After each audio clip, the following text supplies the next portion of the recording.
This channel does not promote any violent, harmful, or illegal activities. All content provided by this channel is meant for an educational purpose only.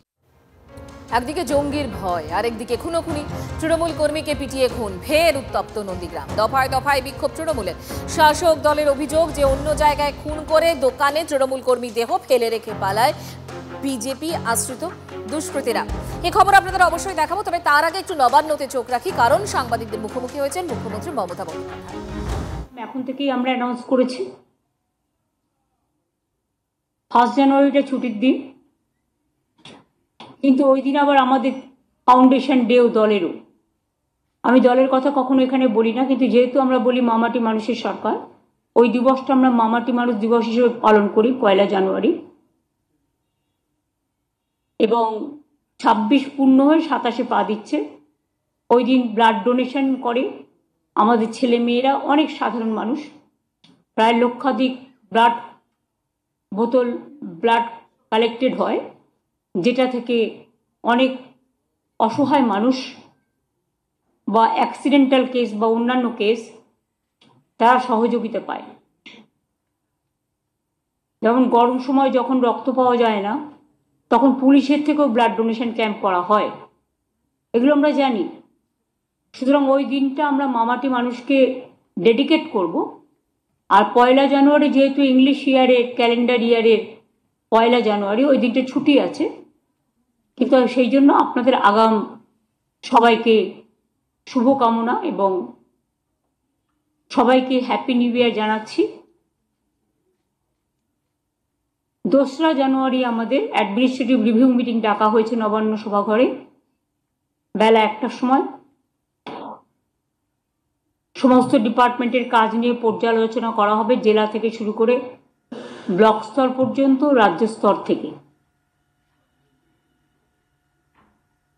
এই বছরের 30শে December আমি বেলা 1টায় আমি এতে যাব, সন্দেশখালিতে একটা public ডিস্ট্রিবিউশনের programme নিয়েছি।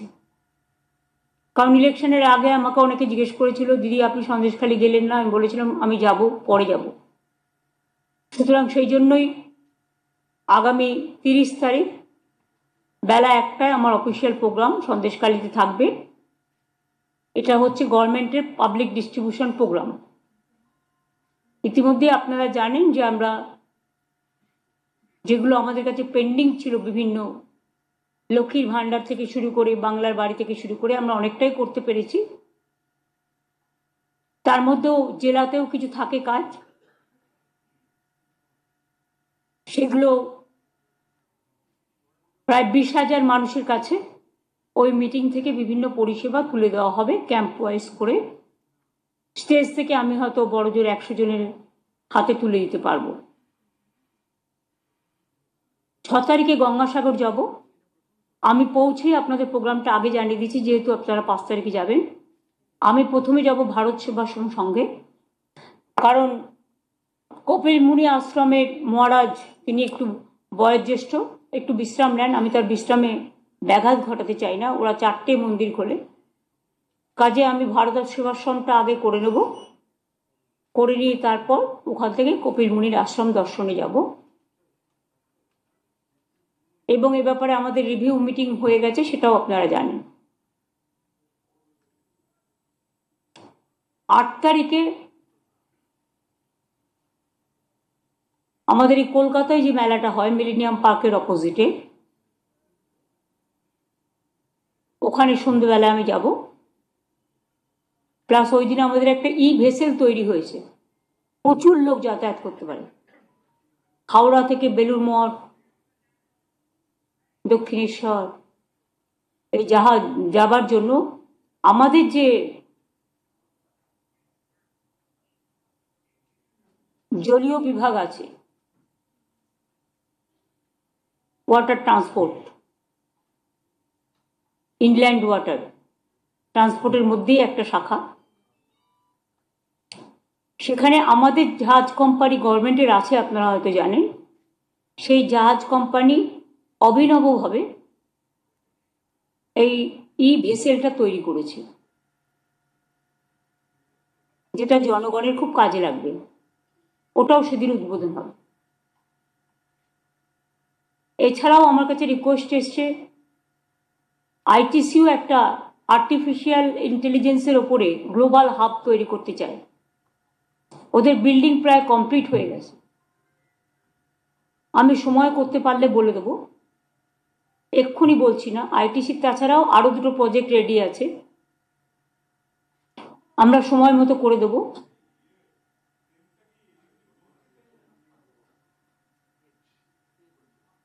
এছাড়াও আপনারা তো জানেন 13 তারিখ থেকে সবাই চলে যাবে গঙ্গাসাগর মেলার জন্য,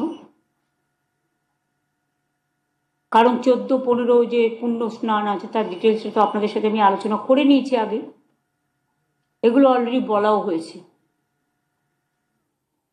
সুতরাং এই ইনফরমেশনগুলো আপনাদের পাঠান করলাম।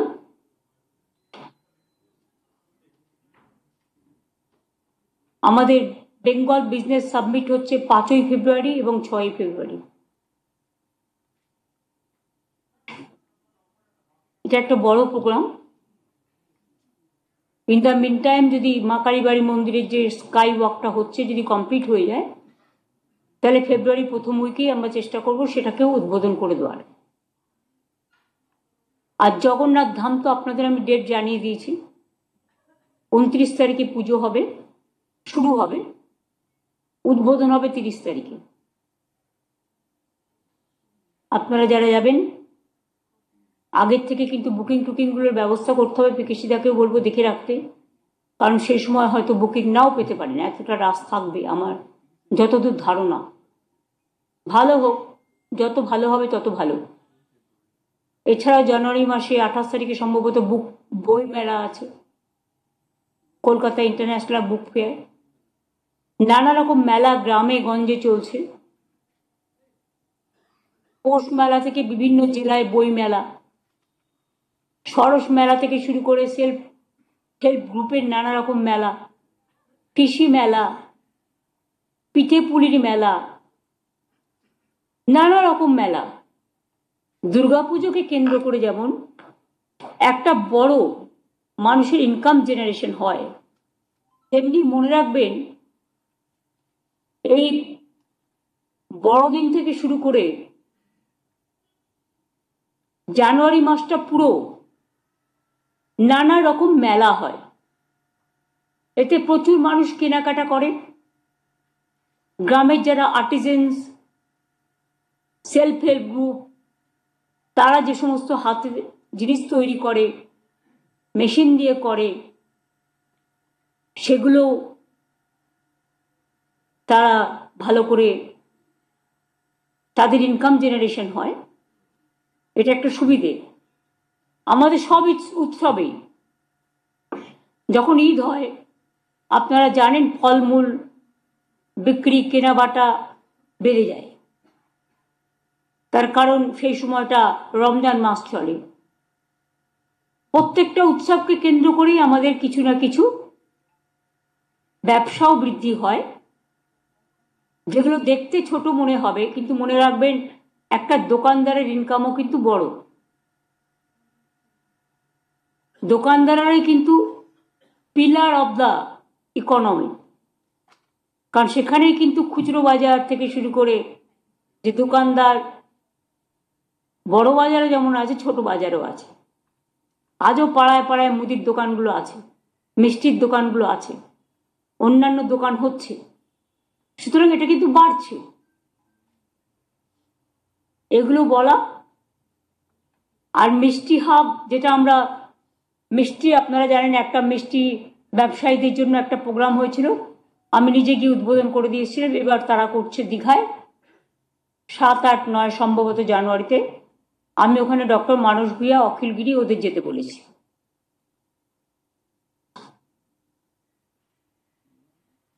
বাংলায় মিষ্টি বলুন, জয়নগরের মোয়া বলুন, নলেন গুড় বলুন, পিঠে কালো বলুন, শীতকালে এগুলো মানুষের খুব প্রিয়।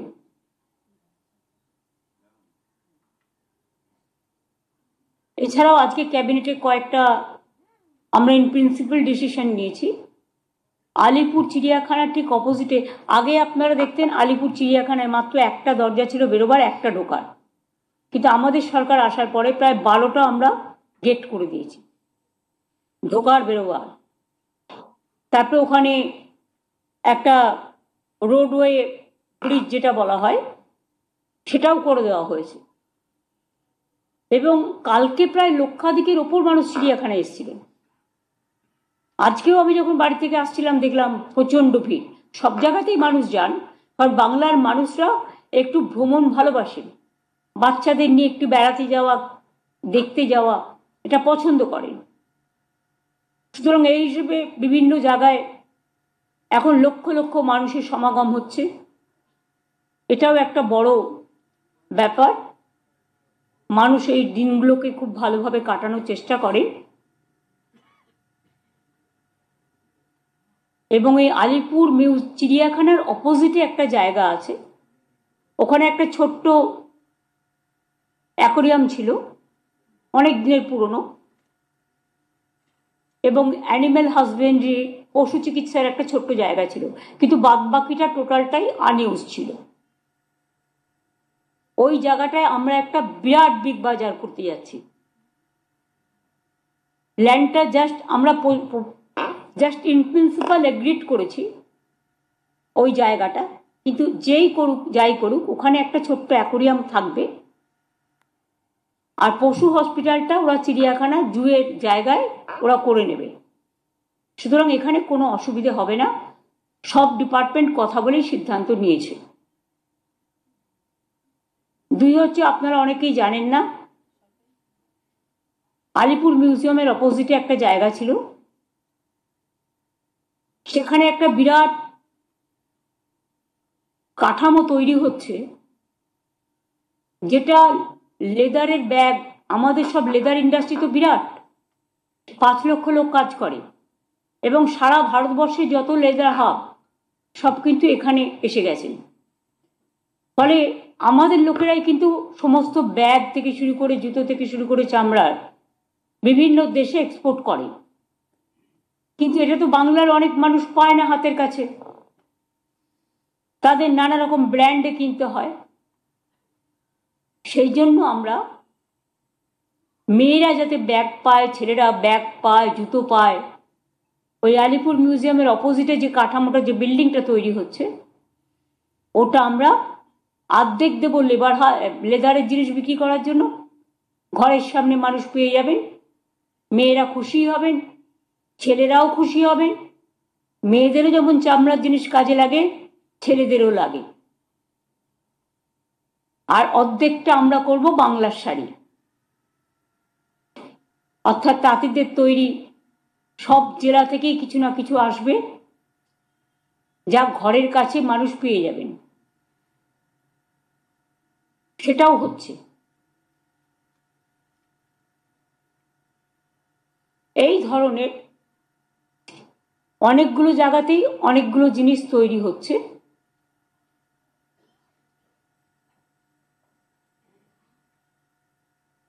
এগুলো বাংলার অর্থনীতিকে যেমন বৃদ্ধি করবে, এমপ্লয়মেন্ট জেনারেশন করবে, এবং এমপ্লয়মেন্ট জেনারেশনের মধ্যে দিয়ে ভাই বোন সকলে নিজে পায়ে দাঁড়াবার একটা সুযোগ পাবে।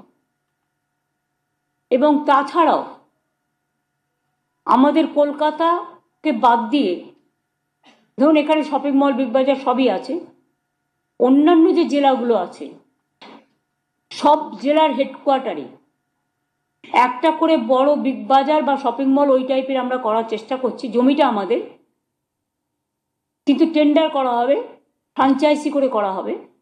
জমিটা আমরা ফ্রিতে দেবো, 1 একর করে জমি আমরা ফ্রিতে দেবো। যিনি করবেন, আমাদের টার্গেটটা হচ্ছে 2টো ফ্লোর সেলফ হেল্প গ্রুপকে দিতে হবে।